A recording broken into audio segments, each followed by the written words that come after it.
Hey guys, this is Kin with another Unison League video. So lots of good updates has been going on for these past 2 weeks.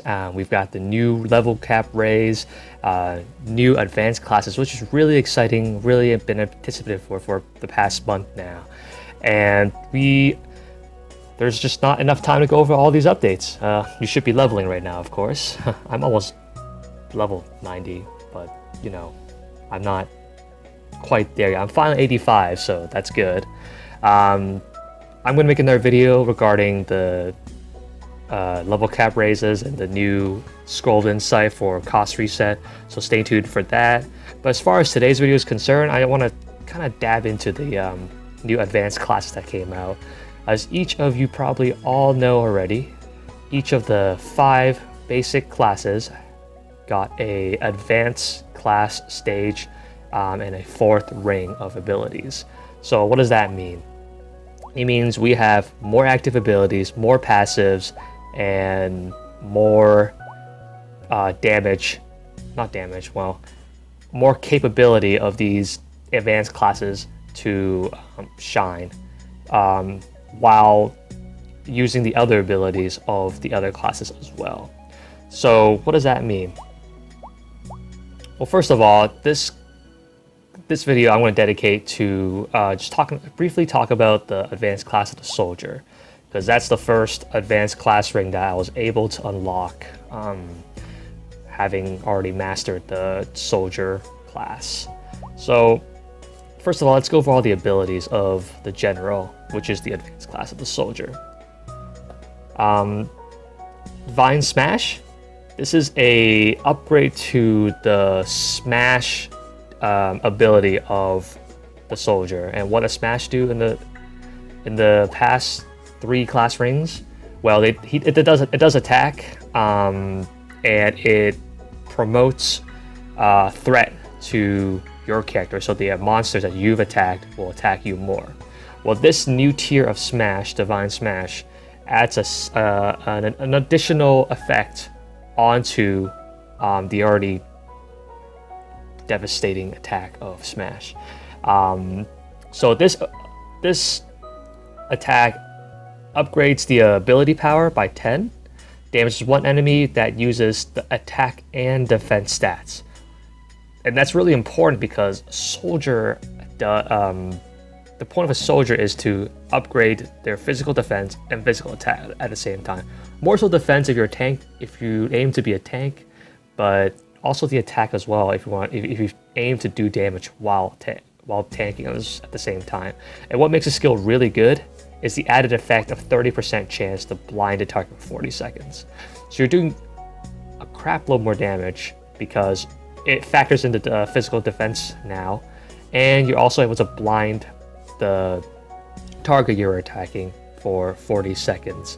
And blind is a very useful tool, especially during guild battles, because if you see someone that's killing everybody with its one hit, especially lancers and archers, use this on them and they'll have a hard time hitting you or the crystal. So this works on enemies as well. If you see them just hard hitting everybody, team wiping with this one skill, you should use Divine Smash is able to counter this, because the blind effect is the way to go here. So the only problem with this is, while unlocking the first skill, it takes 1500 proficiency to do so. It means that we have to use lots and lots of points. You must have saved up lots and lots of points beforehand if you want to get this skill at first. And I think the last ring, according to my friend, takes about 6,000. The skill down here on the 6 o'clock of the ring takes about 6,000 to unlock. So be sure to have lots and lots of proficiencies before you do that. And of course, now as the advanced soldier, the general, you're able to increase the attack of the sword and axe, so more specific to the weapons that you have. Normally, if you remember, swords versus lances usually have more physical attack than swords. I didn't really understand why, but it doesn't matter anymore. we have the passive that upgrades the attack of a sword. So more specific, and it really encourages you to use more swords and then axes. Let's see, the next one, Sacred Hand. This is a really good skill. It really emphasizes the healing part of the cleric.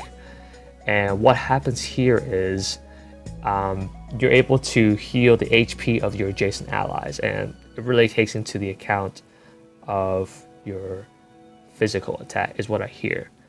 And it also removes any debuffs from the target.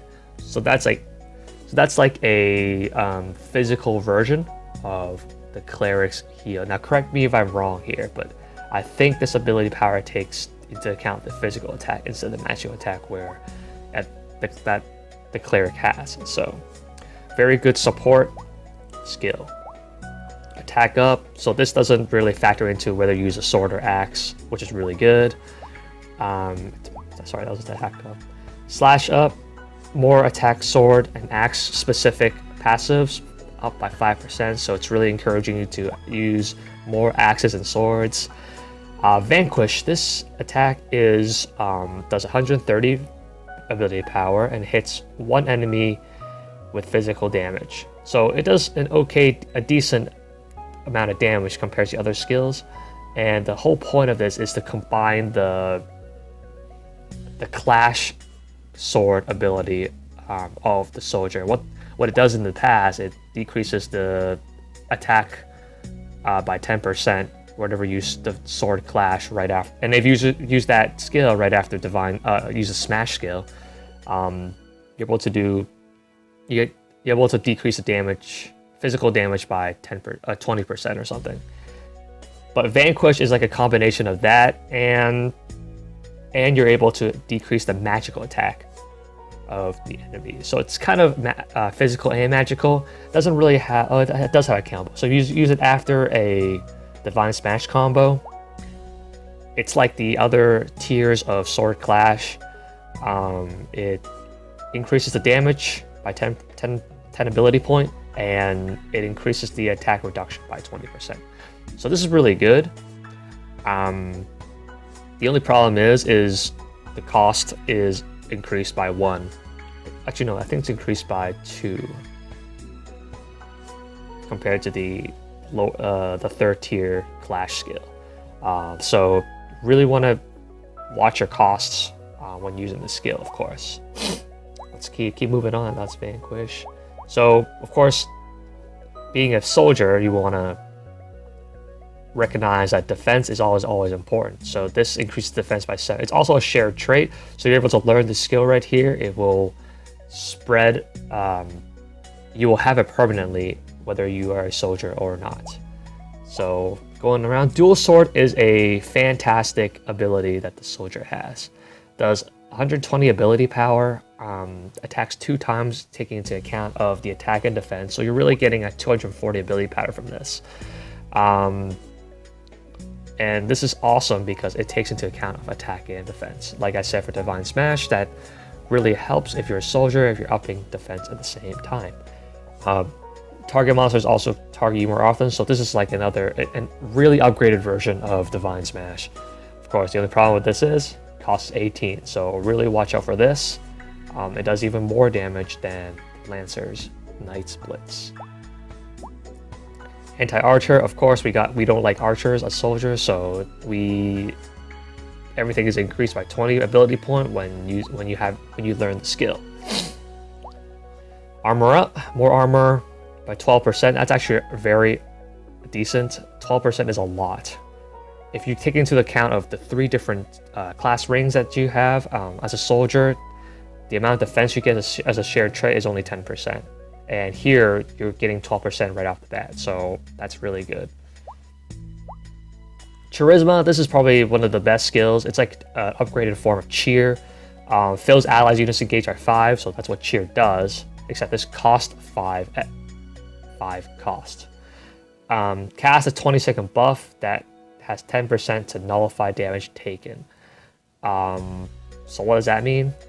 You're cheering, and you're giving the rest of the team a 10% damage reduction. So it's a cheer protection skill. If you're running cheer as a paladin already, this is the skill to get, and this is really good if you're playing a support paladin, especially during guild battles. And finally, that skill slash up, more attack, encouragement of using sword and axe as your main weapon. So in total, as a general, that's funny, as a general rule for a general, this really emphasizes more support and the attack capability that the soldier does not have when compared to the Lancer. While Lancer, I think most of its attacks is based off of defense penetration, more damage, and AoE damage. Soldier really emphasizes the support side of a melee class. And of course, it gives you 1 or 2 more skills that so that you can do DPS if you do choose so.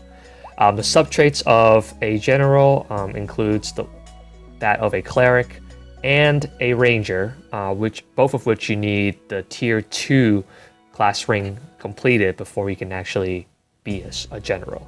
So here, not this one, subtraits. So subtraits, you can select 2 of them to equip as a advanced class. Right now, I really don't have much for each of them because I haven't really leveled the cleric. But you can use Angelic Boost, Judgment. I don't really know why you use an Angelic Boost as a general, because you don't have any magic damage. You're not gonna use Angelic Boost. If you do, nice. I don't know any builds that would actually do that yet, so definitely correct me if I'm wrong down in the comments. Debuff resistance, that's pretty good. You don't want to get stunned or blind. Usually I wouldn't go for this one. Heal boost, this works with that new heal skill that the general has. I would suggest this if you're a healing paladin.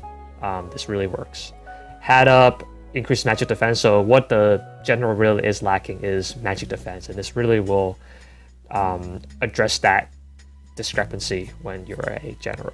Anti-lancer, everybody hates lancers, right? Including soldiers, so here we go. Get a little bit of that factored in.